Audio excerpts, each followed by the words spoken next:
Hi, my name's Buck Norris. Thank you very much for coming by my YouTube channel.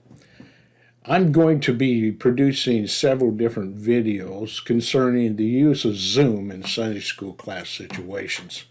Zoom can be quite a challenge, and hopefully these videos will give you some insight to different aspects of using Zoom in your Sunday school class. This particular class or video is going to be dealing with the issue of extended view versus duplicate view. In most of the situations when you're using Zoom at our Sunday school class, you have a combination of online attendees and in-class attendees. So doing a Zoom meeting with that combination and being able to satisfy the presentation needs of both the online and the in-class attendees of the class, Ben Love and I have come up with a process that we go through before we get into the actual class. On most computers, whether it's Mac or Windows, you can have multiple screens, and that's what this video is dealing with.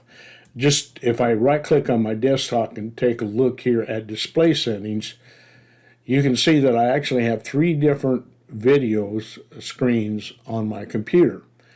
And my screens are set up right now as multiple displays or extended view. In other words, not the same thing shows on each screen. Now, most times in Sunday school class, you're not going to have three screens, but most of the time you will have two. You will have your laptop computer where you do your PowerPoint presentation or have your lesson on, and you'll have an extended monitor that you'll have hooked into your laptop. And you can display the same thing on both screens, or you can display something different on each screen.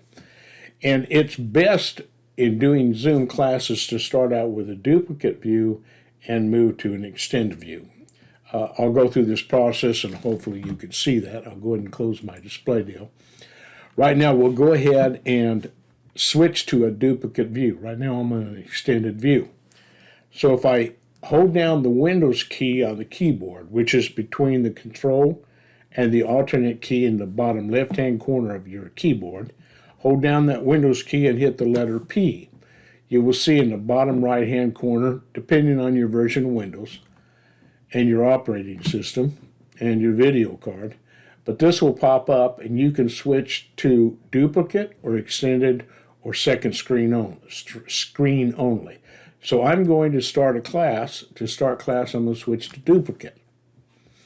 Now you won't be able to see on the Zoom, on this video presentation that there's different, that the same thing is shown on all three screens or both screens in the case of Sunday school class, but that is the case now. We're seeing the same thing. So now, once you've done that, and you're going to see the same thing on the extended screen as well as on the laptop screen, you want to start your Zoom meeting. Go down the way you normally process. You start your Zoom meeting either through a link you've set up on the Start menu, or Start menu like in Windows 10 is set up alphabetically. You can go down to the end here, click on Z, open up Zoom, or you can even have a link on your taskbar, which I have. So I'll open it up, and I'm going to start a Zoom meeting. Now, the Zoom meeting, I'm going to start, and I'm going to turn off my video because I'm doing a training video. I don't want my Zoom to try to take control of my video webcam right now. So I'm going to click Join. And you can see it's got my picture on there, but not the video. Now, from another computer I have here, I'm going to join this particular session. And you'll see that come up. Join with video. And on my screen, you should be able to see there you have an admit button. Anytime it tells me who is trying to get into the Zoom meeting. So I click admit, and you'll see my video on the other computer come up here in a minute. That's a side view, same thing that's going on in the front view. Now, in the beginning of the class, you normally want to cover things like prayer requests, announcements, basic discussion before the lesson begins. So in duplicate view, that way your in-class people will see the online participants on the extended screen, and you see them on your laptop as well. That's a good way to start class. Now, once you start the class, you want to switch to an extended view.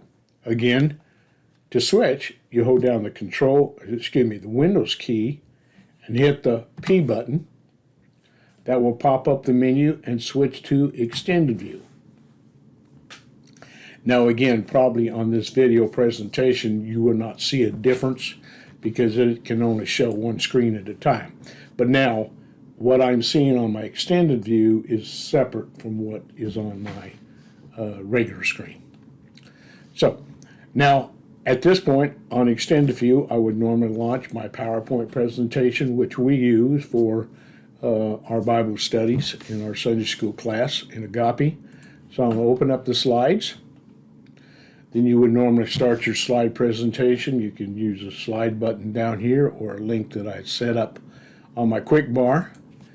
Go into current view. Now on my laptop screen, I would be seeing my presenter's view in PowerPoint, which shows the slides, but also has several different tools that you can use, like the zoom in and also the laser.